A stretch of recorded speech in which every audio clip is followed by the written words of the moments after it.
Hi everybody, thanks for joining us for Northern Ag TV. The Montana Farm Bureau presented awards to 6 legislators, recognizing them for their efforts helping agriculture and rural communities during this legislative session.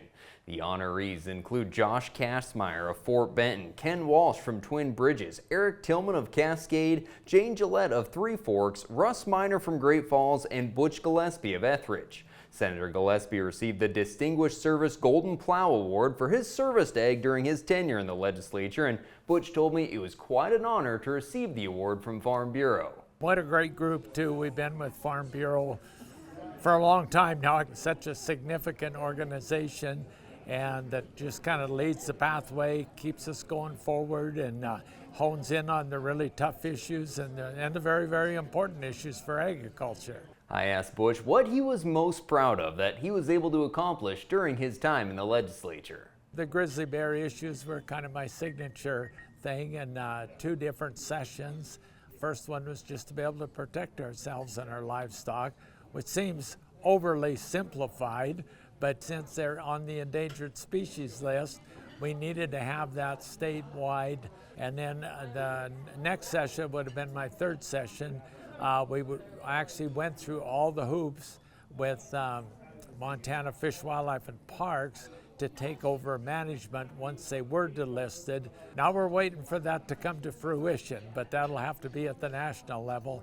Well, wind and hailstorms over the last week have decimated untold numbers of acres across Montana, costing farmers millions of dollars. The MSU Southern Ag Research Center in Huntley was hit by a storm less than 48 hours before their field day.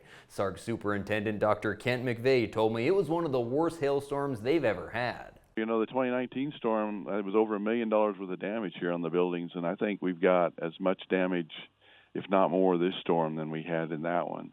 And our crop production is not as important as producers in the area, their lives that depend on it. You know, we want to collect data for supporting the local farmers, and that's what we've lost. We've lost a year's worth of data.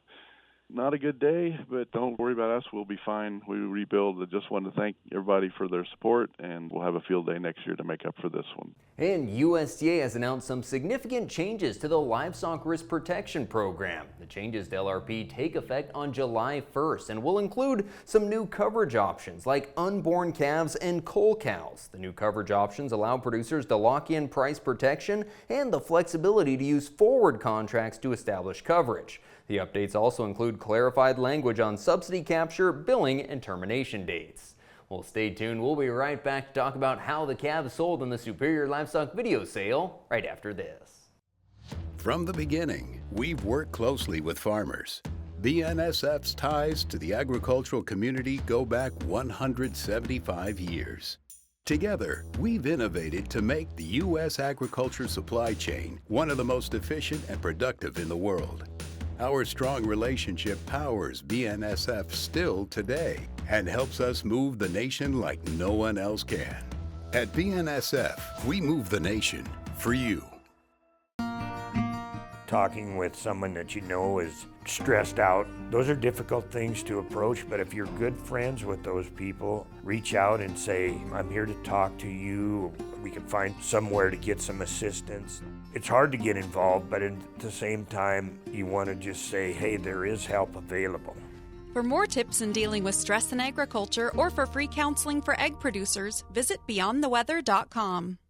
Well, after feeder cattle futures tumbled $5 to $6 on Tuesday, the market was definitely on the run. You know, the fundamentals remain supportive, but technically there's concern that the market could be oversold. Now, we did see things bounce back slightly on Wednesday, but there's some concern about how this thing's going to react moving forward. Cash-fed cattle a touch softer in the early week sales from $229 to $240 on the hoof and $376 to $380 in the beef. The pullback in the futures, though, didn't seem to affect the video sales at all. Buyers were not deterred and really purchasing calves from our region. A big jag of them coming from central Montana, and boy, they met some strong prices. Ross Williams of Browning had some 500-pound November delivery steers bring $414. The Gilpatrick Ranch at Hilger with some 480-pounders delivering in September at $441. The Leeseth family near Watford City with some 410-pound NHTC steers for October delivery at $502.50. Now looking at some of the price ranges, those heavy 4-weight steers, they average $446. Light 5-weight steers, $391 to $422, a top at $440. Upper 5 weights averaging $381. 6 to 6.5 weights averaging $360. Upper 6 weights range $335 to $352, and the light 7-weight steers from $317 to $338. And it's nice to be able to be the bearer of good news for a change for the grain market. It's had its struggles this year, but we've got 2 back-to-back days of strong gains, and there's some moisture in the forecast, so that should make farmers feel a little bit better. The market found support from rain and severe storms in the southern plains that our worries are that they're going to slow harvest down, so that added some premium in the market, as did heavy fund short covering in wheat. Now the year has been haves and have-nots as it relates to moisture, but a timely rain that some forecasts say could bring upwards of an inch of precip to drought-affected areas in northern Montana, that would be much appreciated. Thanks for joining us for today's report. From the Northern Ag Network, I'm Colter Brown.